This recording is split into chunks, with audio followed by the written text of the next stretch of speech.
Hi guys, so I'm Dan, call sign Spider from Odin's Ravens Airsoft team.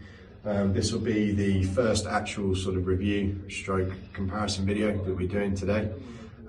Firstly, just want to thank Only Airsoft and the guys here for the use of the range. Thank you very much.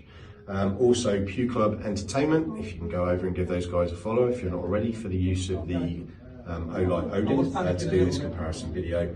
And for the benefit of YouTube, these are Airsoft replicas, all clear, and this is being done in a controlled range environment. Okay, so the first product that we're going to be looking at today is the Surefire M640DF. I run this light and have done for around 2 years on my Tokyo Marui Mark 18. Out of the box, it comes with the light and a tail cap switch. I have added, it's a real steel Surefire end cap running on a Somo gear pressure switch because my PEC is a Somo gear, and we will be comparing that against, this is also another Mark 18. This is another one of our teammates' Mark 18s, and we are comparing it to the Olight Odin, which is available in a lot of places, and we will go over a bit more detail on the two in a moment. In terms of the Surefire, out of the box, as mentioned, you get the light on the mount. This is a RIS rail mount, and it's attached with a small screw at the bottom to secure it to the RIS panel. The light itself has a tension retaining screw at the front, which means you can control the tension, but you can move the light across the entire width of the movement there, so you can have it at the 3 o'clock position right the way up to the 12 o'clock position if you wanted. In terms of getting it to run, as mentioned, it needed a pressure switch, which meant it needed a replacement tail switch. They aren't cheap as an airsoft item. If you were looking at one of these, I think the pressure switch adapter on its own, it's something around £69, and then the pressure pad was an additional 30 for the Somo gear. So once I had the two together, I just ordered it because this uses a proper crane plug rather than a 2.5 or a 3.5mm jack. And that is pretty much the Surefire. Please ignore the diffuser. Full disclosure, it got shot out, so the diffuser is just to protect the inner lens as the sacrificial lens has been damaged. So in terms of the Olight, it comes very different out of the box. You've got a little bit more functionality and a few more what I would call toys that the Surefire doesn't come with. So firstly, we're going to talk about the mount. So it's a fixed mount, but it has two positions on the mount. So if we take the rifle, at the minute, you can see that it's on the 12 o'clock position. However, you can see this slot here.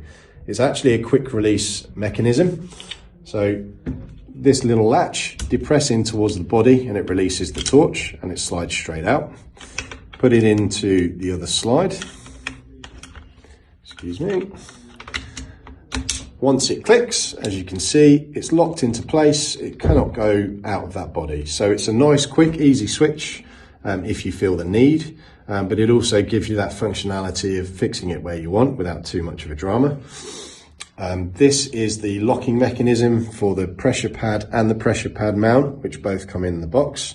Now this is the locking mechanism for that. It's also magnetic, so if you want to remove it, pull that little collar down and it's then held on a magnetic retention. And then you would put your charging module on there to charge it, so it charges in the same way. So you don't have to change batteries, it's just all done within the unit. And then again, to put it back on, you'll see the magnetic snap, push the collar on, and then that's not gonna come off of the light. The pressure pad works exactly as you would expect.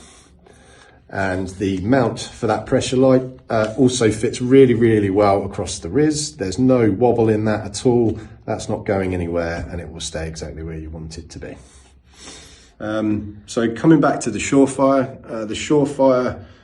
comes with an 18650 rechargeable battery, which is advertised to give an output of 1200 lumens. I have experienced an issue with using the pressure pad and that battery, where it makes the light flicker rather than remain solid. And this can also be seen online and other people have sort of mentioned it. So I am running this on two CR123A batteries. So it runs at the slightly lower output of 1000 lumens, but it is capable of using those 1000 lumens for the entire point of the battery charge until those batteries are dead and can no longer do it. In terms of the Olight, so the Olight has a higher maximum lumen count of 1500. However, they manage heat by dropping the lumens of the light through its functionality. That may come up on the video when we go to show the two lights in a moment. But it will run at 1500 lumens for a maximum of 2 minutes. It will then drop down to 1000 lumens. And then as the battery life decreases, the lumens will drop off until it's somewhere around the 400 lumen mark. And then it will basically die off from there. So you will see a decrease in performance of the light over the term of its use in one charge. So shooting glasses are now on. We aren't firing anything out of these on the range, as you can see, no magazine and it's clear. But we're just going to demonstrate the behaviour of the light, how the hotspot looks, how the flood looks. We are going to turn the lights off to do that and go dark. So this is the Surefire M640DF.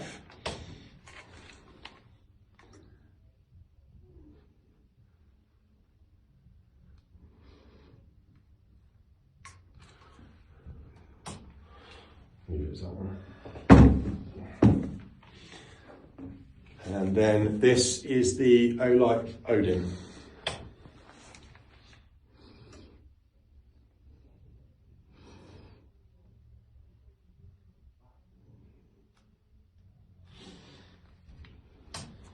So as you can see from the video, hopefully it comes through clear, the Surefire itself is very much a flood of light with not too much of a hotspot.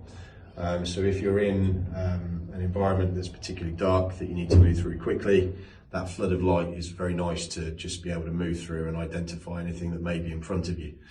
The Olight has a very much more focused hotspot in the middle. It's very visible compared to the Surefire.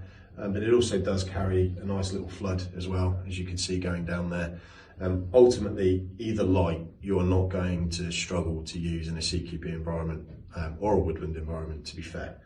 Where the two differ greatly is the price. So the Surefire and the M640 is, I think, retails currently for about £350 in the UK. Forgive me, I don't know what the dollar conversion is on that or in other countries.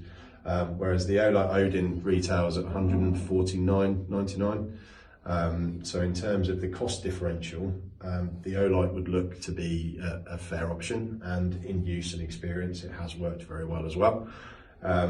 It depends on what point you want to go in at. I like my real steel stuff, which is why I went for the Surefire. But if I don't like repros, I tend to find repros a bit hit and miss, which is why I do what I do.